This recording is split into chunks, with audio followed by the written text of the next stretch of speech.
Now, of course you know that the Amazon River is famous for its piranhas, bull sharks, and other creatures you don't want to meet. But there are even more dangerous rivers in the world. The deepest of them, the Congo, goes so far down in some sections that even light can't reach there. It's the only major river that crosses the equator twice and carries enough water to fill more than 13 Olympic-sized swimming pools into the Atlantic Ocean every second. Wow! Even the most experienced boaters have trouble passing through all of the river's strong currents, rapids in its upper part, and waterfalls and gorges in the lower section. The Congo currents are so fast and powerful that they even divide animals like mountains and oceans do. There are new species of fish evolving separately on the two banks as they can't reach the other side and breed with each other. One of the most dangerous types of fish living here is the Goliath tigerfish. These monsters, that grow up to 5 feet and travel at the speed of 25 miles per hour, are relatives of piranhas. Their mouths are full of vicious, razor-sharp teeth. Their females lay hundreds of thousands of eggs, and the offspring are predators from birth. You have a good reason to fear the Goliath tigerfish, as they're the only freshwater fish in Africa that have attacked crocodiles and even humans. Okay, not swimming there. There are dense jungles and more hungry wildlife, including snakes and some aggressive hippos, all along the river.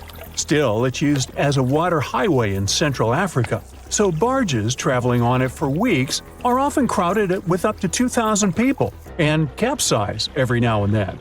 And if you believe the local folklore, there's one more thing to be afraid of: the one who stops the flow of the rivers, a dinosaur-like beast that is said to live in the Congo River basin. There have been over 100 sightings over the last century, but no one can provide solid evidence the beast is real. At the turn of the 21st century, there was a series of terrible, mysterious stories on the Kali River in Asia. Something described as a mud-colored water pig would drag swimmers underwater in front of terrified eyewitnesses. British biologist Jeremy Wade stepped up to crack the case. He noticed that all the scary incidents were happening in one specific spot, stretching about 4 miles. Villagers told him this creature was growing big and bad from all the food it got. Wade examined the water with a depth sounder and thought it could have been a whirlpool. Then the monster dragged a domestic water buffalo into the water. The buffaloes are big and heavy, so the creature that attacked it would have to be super strong. Saltwater crocodiles don't go so far inland, and the most common local species of crocodiles don't live in cold waters. There were no bull sharks in the area either. Finally, Wade spotted several goonch catfish underwater. Some of them were human-sized. They couldn't capture these monsters with a regular fishing rod, but a special ceremonial construction did the job. The largest fish was 6 feet 7 inches long and 3 times the weight of an average gaunch. It was large enough to take down a human or a large animal, but Wade mentioned there could be even bigger ones living in the Kali River. The Orinoco River in South America is dangerous to navigate because of some crazy curves and strong underwater currents. It's easy to get lost here, even if you have your GPS on. There are sudden waterfalls all along, and you must be prepared to handle those to survive. The river is the only home to a rare Orinoco crocodile and has some pretty scary-looking vampire fish swimming around. This payara fish has sharp, spiky daggers that line their gums and 2 elongated fangs that rise from their lower jaws. Could probably use an orthodontist and some braces, you think? It's a ferocious hunter constantly looking for the next victim, which is going to be a medium or large-sized fish. If a human catches a payara, it will defend itself, leaving cuts, nips, and bites, but there are no known cases of this cutie taking a human life. Well, that's good. The Yellow River in China received its name after its color, but it wasn't always this yellow. It was first formed at least 30 million years ago and shifted its course over 30 times over the centuries. Yellow sediments moving downstream from a plateau in the distance transformed it from clear to muddy. This fine-grained substance piled up at the bottom of the river and formed natural dams. The huge amounts of water that the river carries need to find their way to the sea, and that's when major floods happened. taking several million lives in various epochs. The locals tried to solve the problem by building higher and higher levees, but it only made things worse. Water coming out of the river would now have nowhere to back up, as the riverbed was higher than the surrounding land. This even shifted the river's mouth. Now there are massive dams and dikes all along the river to try to contain it. The Paraná River is the second longest in Latin America and has many tributaries. They flow in from the highlands near the Andes, and there's a huge drainage in the wet season. This makes the river a perfect home for, guess what, piranhas. There are 30 to 60 species of these scary fish in the Paraná waters. In late 2013, they attacked bathers cooling off by the water on a hot day. People started running out of the river as they felt something was biting them in the water. Luckily, no one lost their lives in the accident, but it's still considered one of the most audacious piranha attacks ever recorded. Biologists later determined that the type of piranhas, called Palomates, was to blame for this, and humans had probably disturbed their breeding grounds. Well, the piranha also has a strong current that is tricky for boats and swimmers to overcome. Plus, it often floods, which can be dangerous for people living in the surrounding areas. The longest river in the world, the Nile, flows through 11 countries all the way into the Mediterranean Sea. Expeditions have spent centuries looking for its source, and no one still knows for sure where this mighty river begins. Adding to the mystery, the Nile takes an unexpected turn right in the middle of the Sahara. Scientists have figured out the reason is a massive underground rock formation from millions of years ago. The Nile has served as the most important water highway for civilizations through centuries, but it has some pretty dangerous inhabitants, like crocodiles that grow to be 20 feet long, which is slightly more than the height of an average giraffe. These bad guys can reach a speed of 30 miles per hour on land and take the lives of a couple hundred people every year. Hippopotamuses that also live here sometimes go after boats, and venomous snakes like the black mamba and the Egyptian cobra add to the mix. One of the most dangerous creatures on the Nile is the mosquito, as they carry around all sorts of diseases that affect hundreds of thousands of people. The Brahmaputra River in Asia carries waters from the mighty Himalayas. When the snows in the mountains melt, the river floods massively, causing landslides, displacing millions of people, and taking the lives of hundreds of animals in the nearby national parks. Such floods are also common during the monsoon season in India, from June to October, with heavy rains. The course of the Brahmaputra River is changed incredibly over the past 2.5 centuries. Erosion is another danger it's hiding.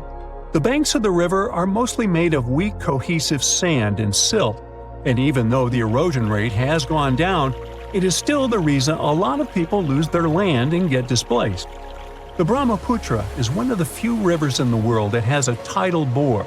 That's a strong tidal wave that pushes up the river against the current where a river empties into an ocean or sea. And there you have it. You're strapped in a boat cruising down the Amazon River with the sun scorching hot. As you check out your map, your boat starts rocking back and forth. The water is starting to get more intense, so you hang on for dear life. You tuck your map in your pocket and try to take control of your boat. You strike some jagged rocks and duck low to avoid tree branches. Your boat strikes a large rock out of nowhere and capsizes. You're swimming in the murky green water. While you're trying your best to get ashore, your boat gets washed away. Underneath the water lies a whole new world of bizarre and dangerous animals. Candiru fish are snake-like creatures that can grow up to 16 inches long. Arapimus can weigh more than an adult male and are taller than most basketball players. They're the biggest freshwater fish in South America. They have a hybrid gill system that forces them to pop up to the surface every 5 to 15 minutes to breathe in oxygen for their large swim bladder. You swim out of the raging water and dry yourself off. Oh no, your map is completely soaked. There's no way you can get to your destination without it. You venture into the thick rainforest, shoving the branches and leaves away. As you get deeper, you notice something on a tree. It's barely moving, but it's got sharp claws and a raggedy coat. it stretches its arm to another branch and tries to pull itself up, ever so slowly. Sloths sleep more than half their days and only head down from trees once a week. They're so motionless, they sometimes grow algae and moss on their fur. The rainforest gets denser with each step until there's barely any sunlight illuminating the path in front of you. You notice a figure following you. With every branch you step on, you can hear a faint sound right next to you creeping around. You start walking a bit faster, and the sound catches up with you. You make it out of the dense part and tread along a narrow path until you reach a cliff. You can't walk normally here, so you pin against the wall and walk sideways to cross the hills. You slowly move across with the river 30 feet below you. You move your right foot, and some rocks fall into the river. You keep going and misstep. You're about to fall, but you hold on to a large tree branch and pull yourself up. You notice a couple of colorful poison frogs inches away from your fingers.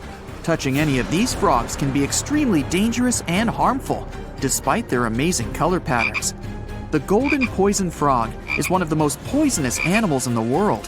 One of them hops right next to you, so you let go of the branch and fall back in the river.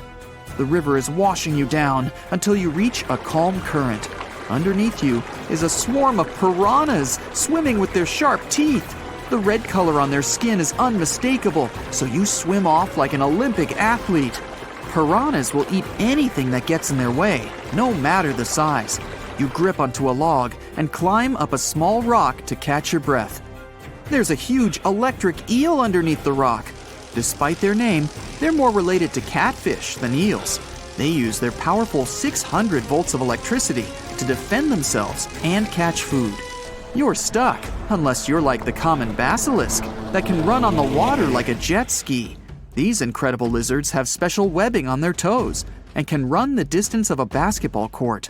You hop on a bunch of rocks until you reach the land. You continue walking along the riverbank until you come across a moving rock.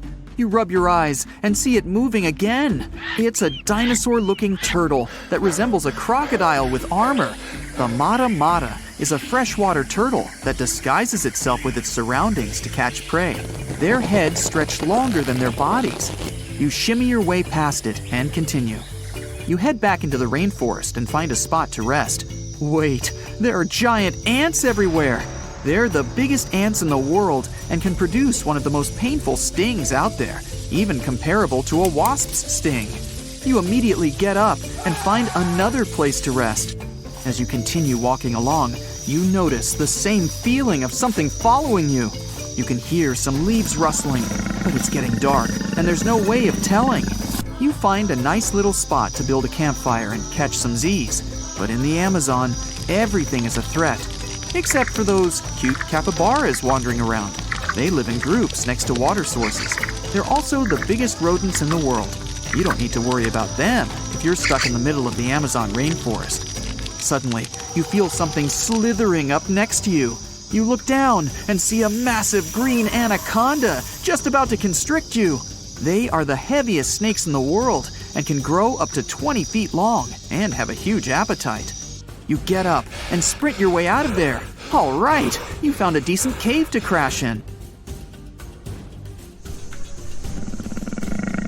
It's daytime again, and you're still alive.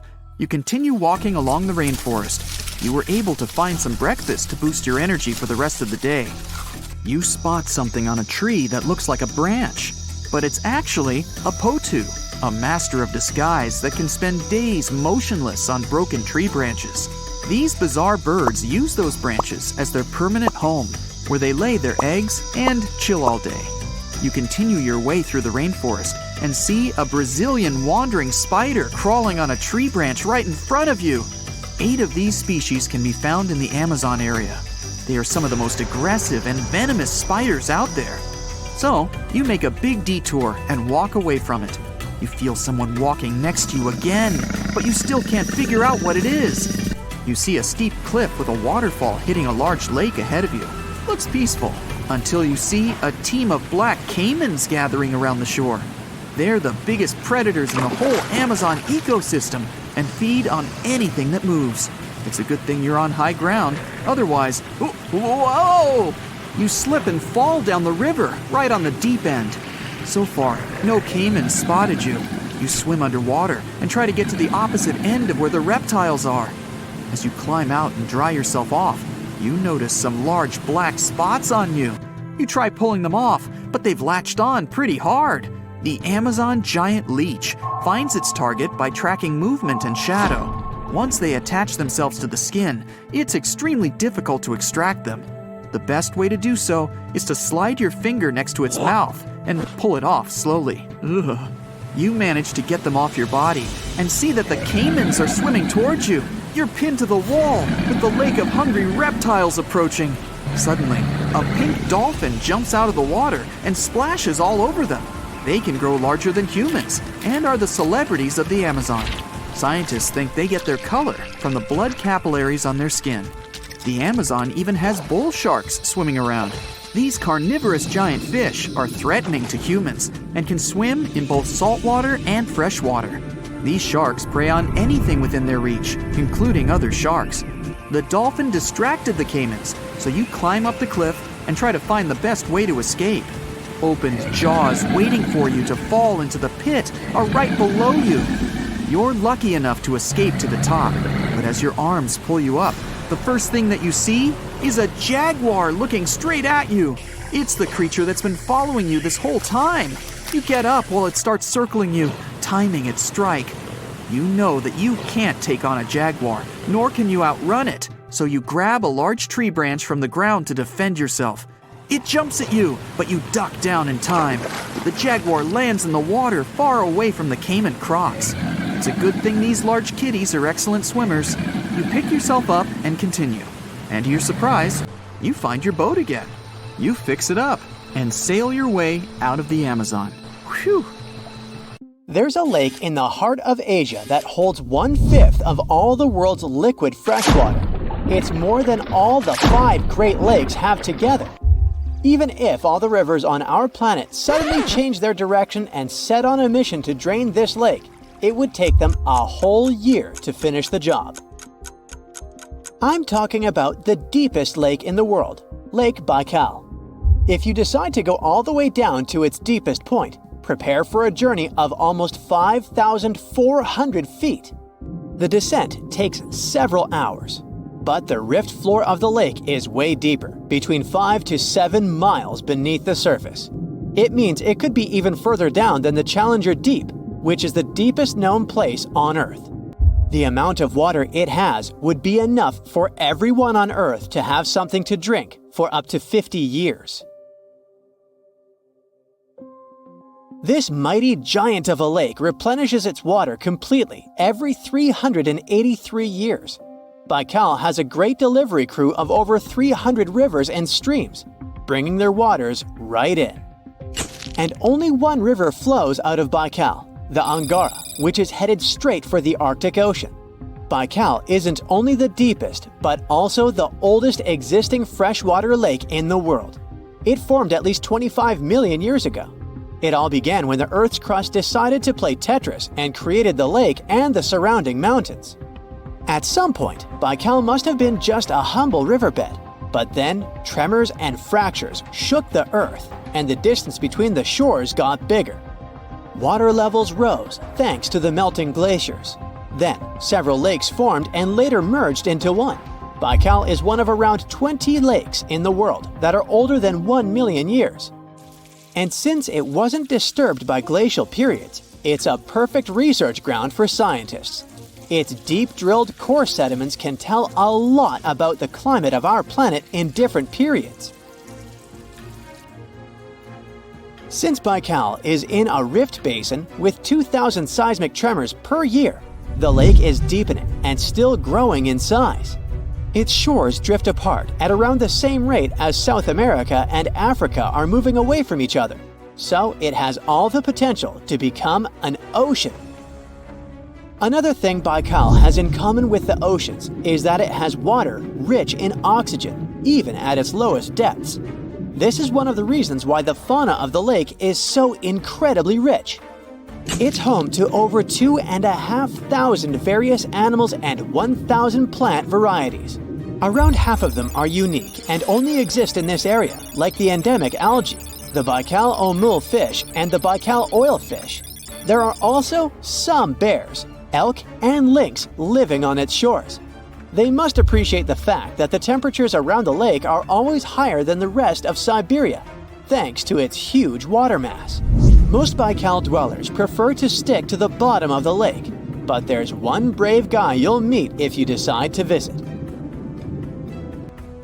Meet the Baikal seal, also known as Nerpa. It's the only true freshwater seal in the world. Nerpa's eyes are so cute it nearly landed the part of Puss in Boots in Shrek. Nerpa in Boots sounds good to me.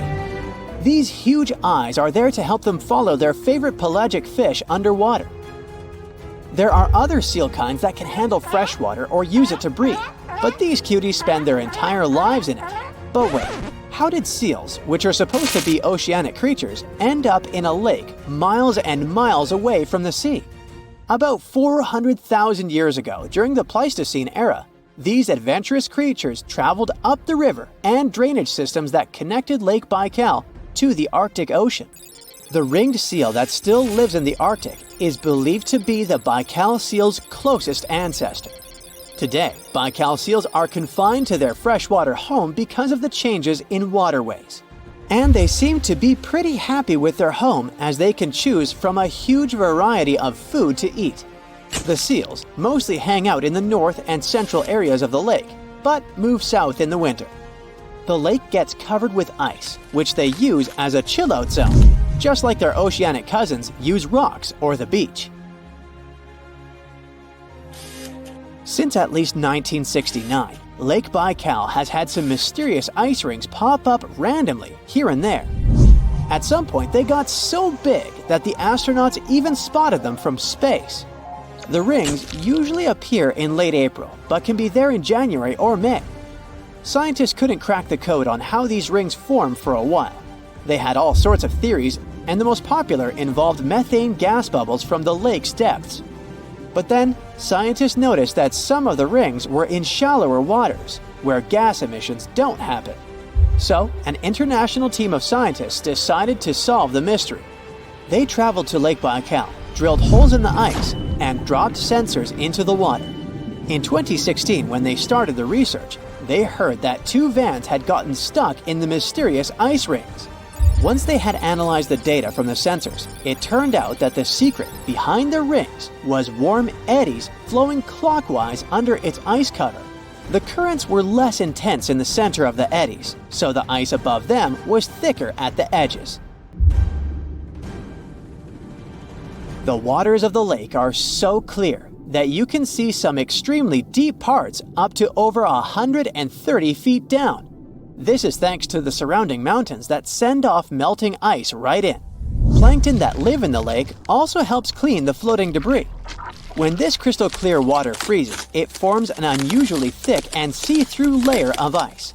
The wind likes to play sculptor on Baikal and creates one-of-a-kind pieces of art here. It picks up water, which, of course, freezes into the most unusual designs. Frozen bubbles and icicles you've never seen before. The location and geography of the lakes and the cycles of melting and refreezing create the perfect conditions for this ice workshop. And you can even see rocks that seem to be floating. The bottom of the rock freezes to the surface of the ice. Then, the strong winds wear away the surroundings, leaving a perfect pedestal for the rock. If you think the floating rocks look eerie, how about Baikal's version of the Loch Ness Monster? The local Buryat people have a legend about the water dragon master that lives in the lake. A dragon is believed to be the most powerful creature living on Earth in Asian mythology. They believe there are 4 dragons living in the 4 seas, each responsible for one of the cardinal directions. Baikal is the North Sea in this story. The image of this dragon is supposedly etched in ancient petroglyphs on the cliffs of Baikal. There's also a hefty stone slab that looks like a monument dated back to somewhere between the 3rd and the 9th century BCE, depicting a mysterious water monster. Imagine the stories this stone could tell. echoing the whispers of a bygone era and leaving us to unravel the enigma of the Baikal Cliffs. The legend says that a local warrior was chasing the dragon. He finally reached the largest Baikal island of Alkan. He was ready to face and defeat the dragon, but the beast turned into a beautiful girl, and they got married. That's one unusual twist to a classic defeat the dragon and take the girl story. So, local legends describe that dragon as a giant sturgeon with an almost gator-like snout and armored body. In reality, the mythical monster must be one of the many huge fish living in the lake. They can afford to grow to several feet in length thanks to the high levels of oxygen in the water. Beluga sturgeon can weigh several thousands of pounds, lives up to 50 or 60 years, and never stops growing. You know how they say it's better to just hand over your wallet if you run into a mugger? Instead of surrendering their wallets, sea cucumbers choose to spit out some of their insides to fend off predators like crabs and fish. It's a natural defense mechanism for them, and they quickly grow those organs back in just a few days, thanks to special cells inside their bodies. It's not the only weird thing sea cucumbers do. They can actually breathe through their rear end. They have this thing called a respiratory tree that connects to their backside and sits right next to their intestines. So when they suck in water from their behind, it goes into that respiratory tree, letting them absorb oxygen directly into their fluids. Plus, sea cucumbers are the janitors of the ocean. They munch on whatever gets stuck in the sand on the ocean floor. Once they've eaten, they manage to clean out the sand, leaving it nice and tidy after they do their business. As for the clean sand, the stunning white sand beaches in Hawaii are actually a product of parrotfish number 2. These fish munch on algae from rocks and dead corals, and while they're chomping away, they also grind up the leftover bits of coral in their bellies. When they're done, they move their bowels, and voila! It all comes out as beautiful sand. Not only do they play a vital role in keeping the coral reef ecosystem healthy, but they can churn out hundreds of pounds of this white sand every year. Marine animals are seriously impressive when it comes to holding their breath. Just look at sperm whales and elephant seals. They can stay underwater for a mind-blowing 2 hours. Then there's the Cuvier's beaked whale, which holds the crazy record at almost 4 hours underwater. When you compare that to the human record of 24 minutes and 37 seconds held by pro diver Budimir Shobat, it seems pretty insignificant. But what's the marine animal's secret that helps them excel humans this much? Unlike us, these sea creatures have a ton of hemoglobin and myoglobin in their blood and muscles, allowing them to store way more oxygen. When their oxygen runs low, myoglobin steps up and releases even more. Plus, they can tolerate higher levels of CO2, so they don't feel the need to breathe as quickly. There's even a study that found their myoglobin molecules have a unique charge that keeps them from sticking together, which boosts oxygen storage. And on top of all that, they can slow down their heart rate and restrict blood flow to hang out underwater even longer. Rumor has it that about 540 million years ago, a meteor loaded with frozen octopus eggs smashed into Earth. Sounds like a delirium, but some scientists are entertaining a very questionable idea that octopuses and their cephalopod buddies, like squids and cuttlefish, might actually have some extraterrestrial origins. The thing is, cephalopods have extraordinary DNA that doesn't look like any other DNA on our planet. They've got around 33,000 protein-coding genes in their genome, which is way more than what we humans have. A recent study suggests that their evolutionary story shows some odd traits that might hint at a connection to space, like they could be from some super far-off past, or even the future. The researchers went as far as to claim that modern octopuses could be the descendants of these frozen creatures that hitched a ride on comets and splashed down in our oceans. And why octopuses? Well, they really stand out in the animal kingdom. They can use different tools to build their own houses, and they can even solve everyday problems independently of their brain, as 2/3 of an octopus's neurons are in its arms. These traits seem to have just appeared out of nowhere during evolution. They even tossed around another quirky theory. What if an extraterrestrial virus crashed into early squid populations and gave them a crazy boost in evolution, turning them into the octopuses we know today? Anyways, these are just fun speculations without any hard proof. Now, this funky object is an animal, not a rock. It's called sand dollar. Just look at the shape of its shell. Once sand dollars are exposed to the sun, their shells lose their soft, spiny covering and become bleached white. Back in the day, beachcombers thought these shells looked a lot like big silver coins, kind of like the old Spanish dollar that was about the same size. But if you prefer, you can call them sand cakes instead. These quirky creatures have tiny spines on their surface, and they glide along the ocean floor. They use small tube feet that line the grooves on their underside to grab bits of food like plankton and algae, which they then send to their mouths. Inside, they have 5 triangular teeth that help them munch on their meals. In some Georgia folklore, sand dollars are said to represent coins lost by mermaids. Sand dollars have a unique talent for cloning themselves.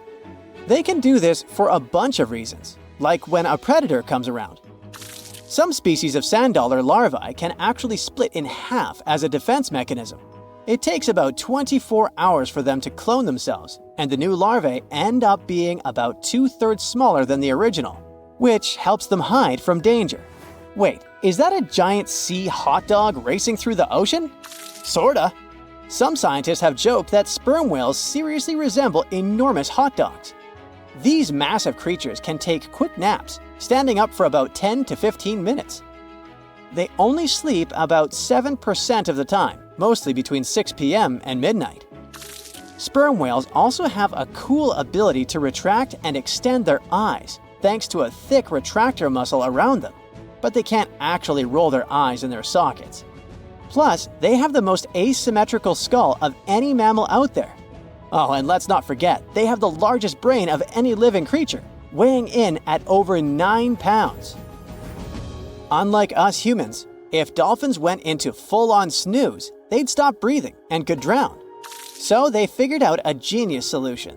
They let only one side of their brain sleep at a time. This means one half stays awake to keep them breathing and watching out for any potential threats. When they snooze, they only close one eye. If their right brain is resting, their left eye is shut, and vice versa. This unique sleep style is called unihemispheric sleep, and it lets them recharge without ever fully losing awareness. On top of that, dolphins might be using corals and sponges like their own little pharmacies. Scientists have seen them rubbing their bodies against specific types of coral and sponges, suggesting they might be treating skin issues. They've even spotted dolphins lining up to take turns at these spots, using corals like Gorgonian coral Rumphilia aggregata, leather coral, and some sponges. What's really fascinating is that researchers have analyzed these corals and found they contain compounds that could help with dolphin skin conditions, which can sometimes lead to infections and lesions. Now, the big question is figuring out exactly how each type of coral helps dolphins, and if it really boosts their health overall. Sea urchins aren't exactly the Usain Bolts of the ocean. They move slowly by crawling with their tube feet and occasionally give themselves a little push with their spines. These little guys have just 5 teeth, which they use like a beak to scrape algae off rocks, which I'm pretty sure is the ocean's version of an all-you-can-eat buffet. But since all that scraping wears their teeth down, they're in a never-ending dental replacement program. Scallops are the underwater equivalent of the world's most confused security cameras, sporting up to 200 tiny eyes on their shells. These eyes are high-tech. They can even adjust their pupils to light. Instead of working like ours, scallop eyes have a unique setup. Light goes through a pupil, lens, 2 retinas, and then hits a mirror made of guanine crystals that reflects it back. Scientists were puzzled about how they see since their main retina often gets blurry light. But it turns out, scallops can change their pupil size by about 50%. Just don't expect them to do it in a hurry, as it takes a few minutes. Now here's something really neat about orcas. They're expert hunters, and they do it in groups called pods. A pod can consist of up to 40 orcas, forming a very effective hunting team. Interestingly, there are distinct types of pods: resident and transient. Resident pods are more into fish, while transient pods have a taste for marine mammals. But no matter what type of pod they belong to, all orcas have one thing in common: they are master collaborators. They work together using smart hunting techniques that are often compared to the teamwork of wolf packs. Almost 95% of jellyfish's body is made of water. For comparison, the human body is 60% water. It's probably not a surprise since jellyfish don't have a heart, blood, eyes, or brain. The other 5% of their body weight is proteins, muscles, and nerve cells. Jellyfish have been around for more than 500 million years. This makes them older than dinosaurs. These creatures haven't changed much, and today's jellyfish are pretty much like their ancestors. Electric eels have small eyes that are not so effective in environments with no light, so they mostly rely on their electric organs. Those consist of 6,000 cells. Eels use them to stow power, similar to batteries. These creatures use electricity like bats use their radars or dolphins their sonar.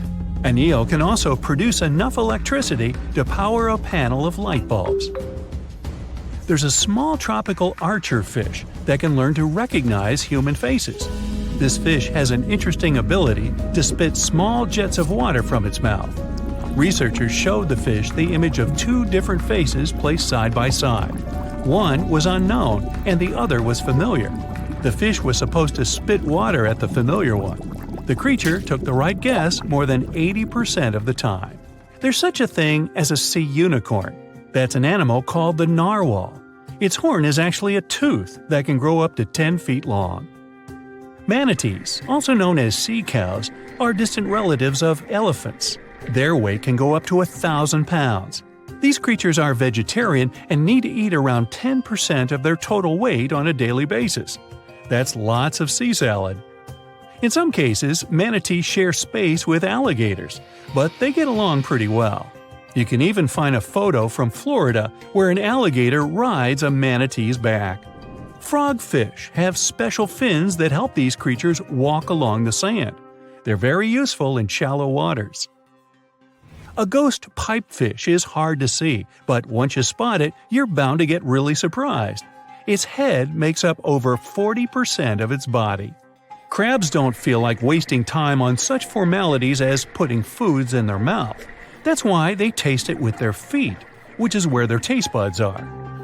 Marine iguanas are the only lizards on our planet that like spending time in the ocean, even though they mainly live on land.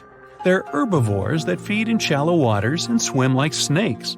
Iguanas use their long claws to hold onto the bottom when they need to graze. Green turtles can cross over 1,400 miles when migrating. They try to find the perfect spot to lay their eggs.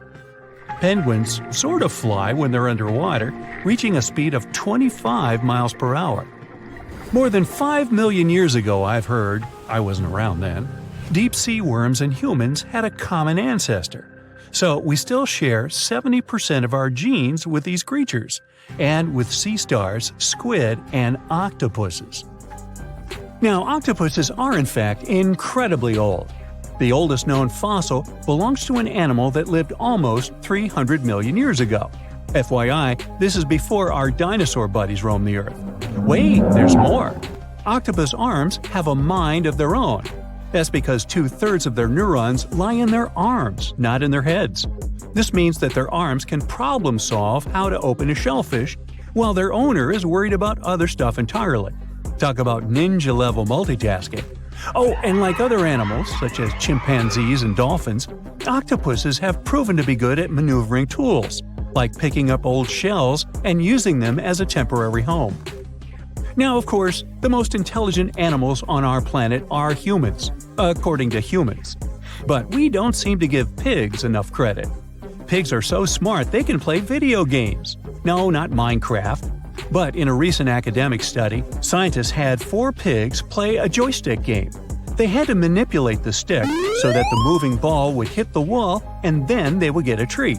All 4 pigs did great in the test, which was surprising even to the scientists. Now, pigeons also aced an impressive test. They were trained to differentiate a Picasso painting from a Monet one, which they had no trouble learning. Then they were able to apply this knowledge, identifying works of art they had not previously seen, meaning they really understood the difference between each painter. Poor things are always seen as a nuisance. Now, if we placed kangaroos in an Animal's Most Amazing Ability contest, they'd win. It's mainly because they break the four-legged rule. A special species of kangaroo, the red kangaroo, uses its tail to help propel it forward. Now, visually, it has 4 limbs, but in practice, it uses 5. They're biologically built to use their tail as a 5th limb, since it's packed with articulated vertebrae and thick muscles. Of course, it had to be an Australian animal. Deep within the Sahara Desert, you'll find a little creature known as the fennec fox. This huge-eared animal adapted perfectly to survive in its hostile environment. The huge ears help them to dissipate the unbearable heat of the desert, as well as help them to hunt for underground prey. Now meet this guy. Unlike what its name might suggest, the red panda is closer to a raccoon than it is to a giant panda. You'll find a lot of these cat-sized creatures in the Himalayan region, hopping from tree to tree and bundled together trying to keep warm in the harsh weather. They're gentle and friendly like their big panda cousins, and occasionally enjoy eating some bamboo sticks. And then there are bees. Compared to humans, bees' brains are the size of pinheads, yet they are capable of astounding things. Let's say a bee is running low on energy after a long search flight. This bee desperately needs a drop of honey in order to continue flying, but smartly enough, she doesn't need to go back to the hive to recharge. She can ask a fellow beehive mate for a drop of honey directly from this other bee's stomach and continue flying. This type of decentralized system allows them to build highly effective societies, one that bees don't need to push the queues in front of the honey cells, for example. Every year in the winter, great white sharks that live along the California coastline disappear. It feels as if they take a vacation for 30 to 40 days. The animals go to a point halfway between Hawaii and Mexico. They might do it to get some food, relax, or hang out with their buddies from other areas. The spot is now called the Whale Shark Cafe. Some types of sharks, like makos, whale sharks, or white sharks, breathe in a very specific way. It requires them to swim all the time. They also need to move quickly and with their mouth open. This way, the oxygen can enter and reach their gills. Sea sponges are some of the most primitive animals. They're immobile, don't have a mouth, eyes, bones, brain, heart, lungs, or any other organ whatsoever. And still, they're alive. There's such a thing as a sea unicorn. That's an animal called the narwhal. Its horn is actually a tooth that can grow up to 10 feet long. Manatees, also known as sea cows, are distant relatives of elephants. Their weight can go up to 1,000 pounds. These creatures are vegetarian and need to eat around 10% of their total weight on a daily basis. That's lots of sea salad. In some cases, manatees share space with alligators, but they get along pretty well. You can even find a photo from Florida where an alligator rides a manatee's back. Frogfish have special fins that help these creatures walk along the sand. They're very useful in shallow waters. A ghost pipefish is hard to see, but once you spot it, you're bound to get really surprised. Its head makes up over 40% of its body. Crabs don't feel like wasting time on such formalities as putting foods in their mouth. That's why they taste it with their feet, which is where their taste buds are. Marine iguanas are the only lizards on our planet that like spending time in the ocean, even though they mainly live on land. They're herbivores that feed in shallow waters and swim like snakes. There's something known as the orange cat behavior, and apparently it's not just a meme. So far, scientists have been able to understand that coat color is connected to a feline's gender. And since orange is an X chromosome, orange cats are usually males, like Garfield. The so-called orange cat behavior describes ginger cats as agents of chaos. Again, pretty much like Garfield. However, there haven't been any conclusive studies on whether coat color and cat behavior are truly linked. In terms of vision, mantis shrimps probably have the most psychedelic vision out of all animals. These funny-looking creatures have a whopping 16 varieties of photoreceptors, with 5 of them reserved for the ultraviolet or UV spectrum. Ultraviolet rays are really short wavelengths, which are invisible to humans. The thing science still doesn't understand is how exactly these mantis shrimp view the world around them. Sure, they can perceive a bunch of colors, but they can't necessarily distinguish all of these colors among themselves. It can be that they just see a lot of really vivid, really blurry colors, but we haven't figured out a way to check that out. Now, to say sloths are cute is an understatement. They may be one of the friendliest animals in the jungle, but there's more. If you look closely at their fur coat, you'll notice hints of green. These greeneries are actually tiny little algae that grow alongside sloths.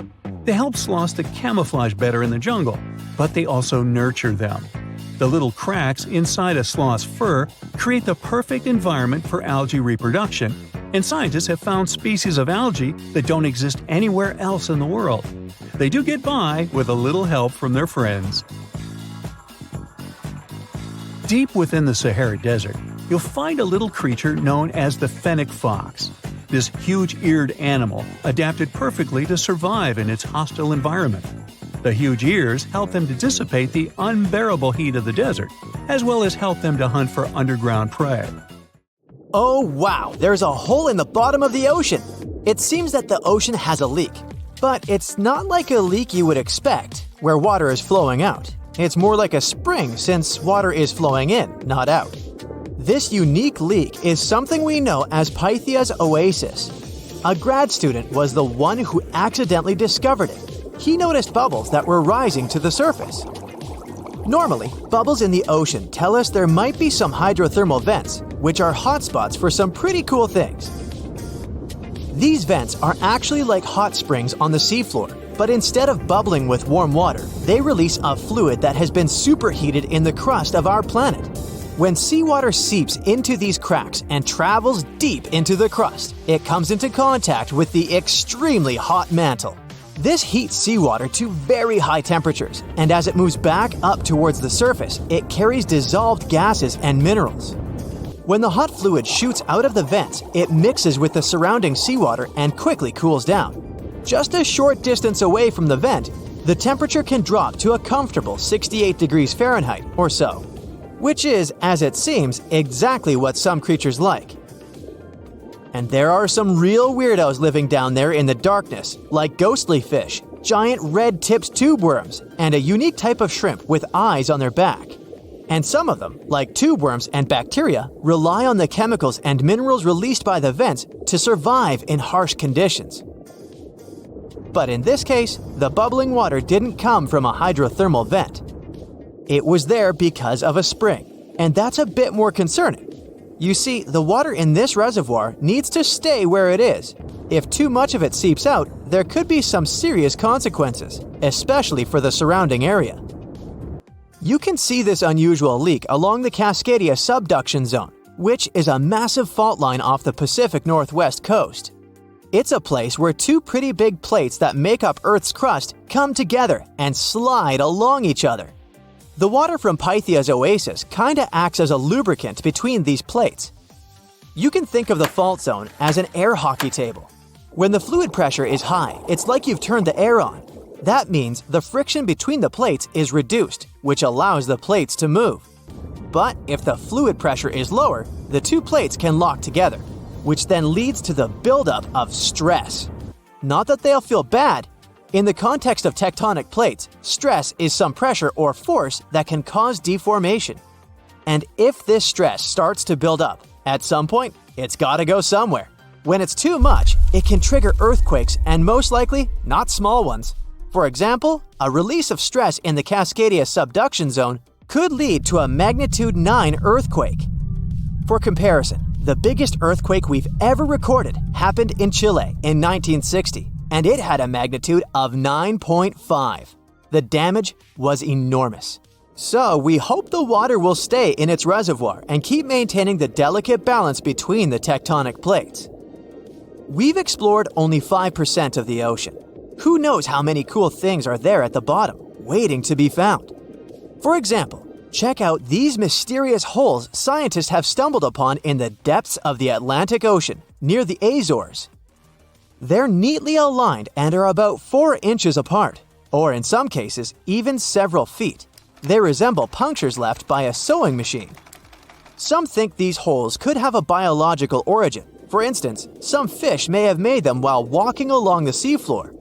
Others believe we could be looking at something that's human-made, maybe left by a spiked tire. Of course, such holes are perfect for making up stories about creatures from other planets who allegedly made them. Or maybe even legendary monsters, like that one from Loch Ness. It's definitely hard to explain such symmetry of the holes, but one deep-sea biologist offered a pretty good explanation. He said there could be an animal burrowing beneath the sediment, and from time to time, it could make little chimneys just to get access to clean water circulation in its small burrow. I mean, there are sediment piles around the opening of each hole, and they do support the idea that something pushed the soil from below. But there's still no proof these holes are actually connected beneath the surface. And there are also a lot of things hidden at the bottom of the oceans and seas that ancient civilizations left us. For instance, archaeologists made a really cool discovery off the southern coast of Croatia. A road hidden under layers of sea mud that's 7,000 years old. They found the ancient road at the sunken Neolithic site of Solin. The site of Solin was a human-made island in ancient times, and an archaeologist discovered it 2 years ago. He was studying satellite images of the area around Korčula, one of the beautiful Croatian islands. When he realized there could be something interesting at the bottom of the sea, he dove into the water with his colleague. And under the surface of the Adriatic Sea, which is part of the Mediterranean Sea, at a depth of 13 to 16 feet, they found stone walls that were most likely part of some ancient settlement. The landmass where people built the settlement was separated from the main island by a narrow stretch of land. Luckily, this area is protected from big waves by the surrounding islands, so the site remained relatively well preserved. It's now hidden beneath the surface of the sea and covered in mud. But it's so exciting to imagine how people walked on that road nearly 7,000 years ago, visiting nearby settlements. If you want to see the weirdest creatures, you can always head to the bottom of the sea. Actually, scientists have determined there could be more than 30 potentially new species at the bottom of the Pacific Ocean. They've collected them using their remote-controlled vehicle. That's a big step because until recently, they could only study such creatures through photographs. I'm talking about segmented worms, different types of coral, some invertebrates similar to centipedes, and many others. But there are also many old freaky creatures that we already know about that look like they came from sci-fi movies. Red octopus, blobfish. Okay, this one kinda looks normal until you raise it to the surface. The goblin shark, Sloane's viperfish, zombie worms. Ugh. Yeah, I hear ya. Let's move on. The seafloor hides things from space, too. There are traces of rare forms of plutonium and iron at the bottom of the Pacific Ocean. And what's awesome is that all this has come from space. These radioactive materials probably formed during some kind of cataclysmic event in space and eventually made their way out to our beautiful home planet. And this extraterrestrial debris most likely appeared on Earth within the past 10 million years. After it fell to the Pacific Ocean and settled at a depth of almost a mile, it became part of all those layers of rock down there. Plutonium is especially exciting for scientists. I mean, only tiny amounts of it have been found. Hundreds of atoms maybe. But it's still remarkable because these atoms are created by exploding stars. Things like this can help us better understand how the universe produces elements heavier than iron, like plutonium, gold, uranium, and platinum. We're still not sure about the origins of these elements. For a long time, scientists believed that supernovae, which is when a star comes to its end in a fabulous explosion, were responsible for creating these heavy elements. But it seems it's not just that. Some other cosmic events, such as the collision of neutron stars, which are super dense collapsed stars, or some rare types of supernovae, could also be involved. Whoa, let me get my popcorn! What's the scariest predator under the ocean? The crocodile? Huh, I don't think so. Loch Ness Monster? Please, it never existed. How about the Kronosaurus? Well, it is extinct, but you might be onto something. Let's take a look at what it'd be like if these creatures were still around today. First things first, what on earth was it? The Kronosaurus was a marine carnivore that lived in the cool, high-latitude Eromanga Sea. It covered vast areas of inland Australia between 90 and 120 million years ago, during the early Cretaceous period. Near-complete fossils of the creature were also found near Colombia, which is a country that has a noted connection to prehistoric reptiles and turtles. This fact makes it extremely possible that the monster I'm about to describe existed worldwide. You might have heard saurus and thought, oh, it's a dinosaur. But these were actually reptiles. They were the largest member of the Plesiosauridae family, referred to as plesiosaurs. Fossil evidence suggests they weighed over 20,000 pounds and were roughly 30 feet in length. Just to put that in perspective, the longest crocodile ever measured was a saltwater crocodile by the name of Lolong from the Philippines. It was 20 feet in length and weighed just under 2,500 pounds. And that's still 10 feet shorter and incredibly lighter than the average Kronosaurus, making the crocodile seem like nothing more than a glorified goldfish in comparison. Despite its terrifying length, the most physically daunting feature of the Kronosaurus was its head. Its skull was about 8 feet long, which was actually proportionally large given the size of its body length. Anything that was unfortunate enough to end up inside the Kronosaurus's mouth may have been given false hope. After all, the teeth of the beast weren't actually that sharp. On second thought, I take that back. I wouldn't feel confident around a toothless snake, let alone being inside the mouth of this monster. But it's true that the Kronosaurus's teeth weren't sharp, especially when compared to other carnivorous reptiles, such as crocodiles and alligators. The teeth of this prehistoric sea creature were instead conical. This means that they were cone-like in shape. Unfortunately, this lack of sharpness didn't make them less dangerous. The teeth were enormous and could be up to 12 inches long from the crown tips to the bottom of the roots. This obviously meant that the Kronosaurus had an extremely powerful bite. It was estimated to be up to 30,000 newtons, which is almost twice as powerful as the bite of a large saltwater crocodile.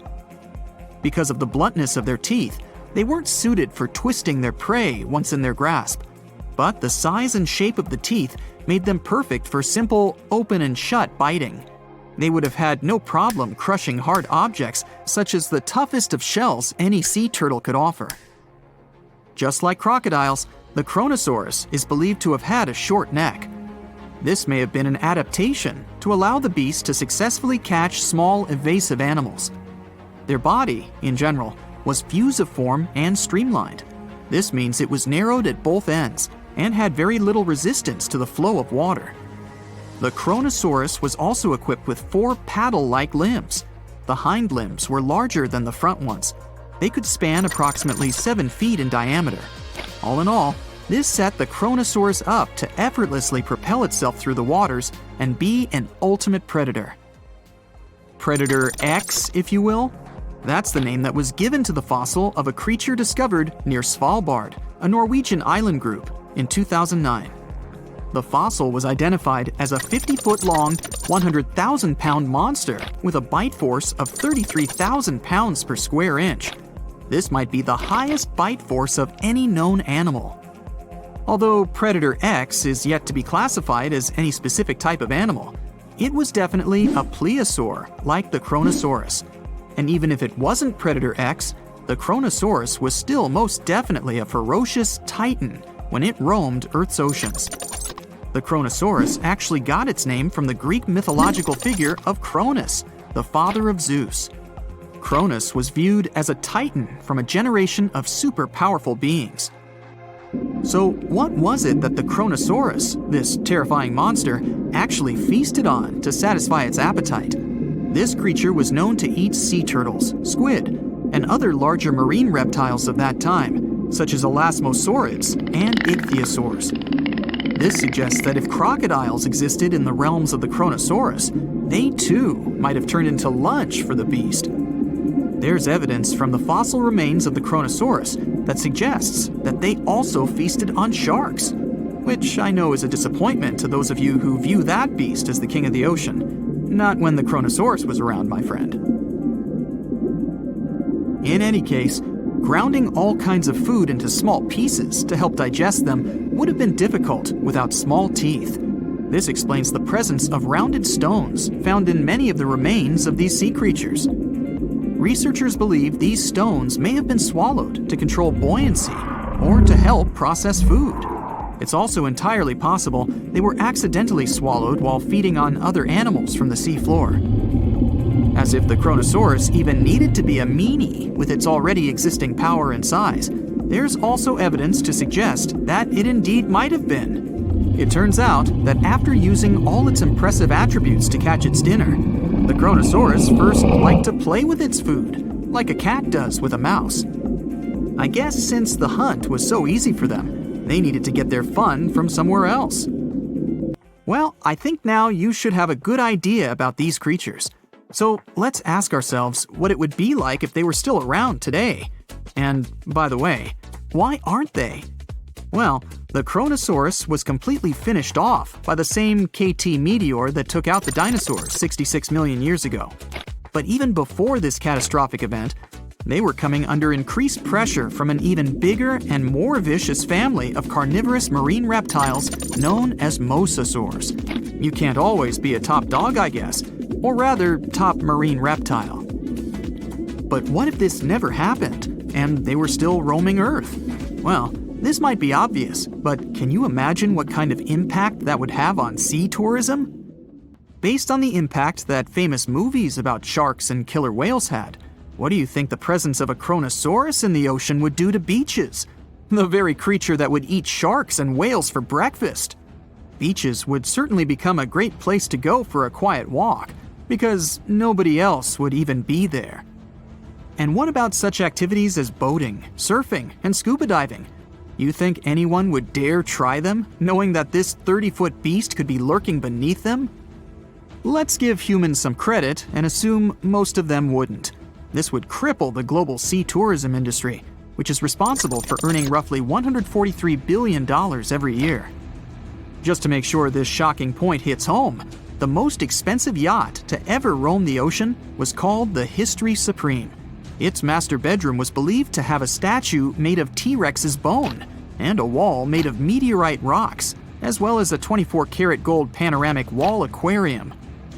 Anyway, this yacht was worth nearly $5 billion, meaning you could buy 38 of them with the money lost in potential damages to sea tourism caused by the Kronosaurus. I'm sure that the yacht's owner was happy the beast never made an appearance in their luxurious aquarium. So luxurious, in fact, that some people believe the History Supreme, reportedly owned by some business genius from Malaysia, never even existed. Rumor has it that it was simply an elaborate hoax fabricated by the supposed designer. Anyway, I don't think the trouble would just stop there. People could actually be in serious danger, regardless of being near the ocean or not. No, I'm not about to tell you that this thing would grow legs, adapt to living on land, and start picking us off one by one. At least, I hope not. I'm just going to point out the damage that the Kronosaurus would inflict through its devastating impact on sea trade. In America, ocean transit accounts for 76% of national trade. On top of this, more than 100 vital pharmaceutical products originate in the sea. I'll also state the obvious and point out that the ocean is a huge food source for us humans. The presence of the Kronosaurus could have a great impact on our relationship with the ocean, something we usually take for granted.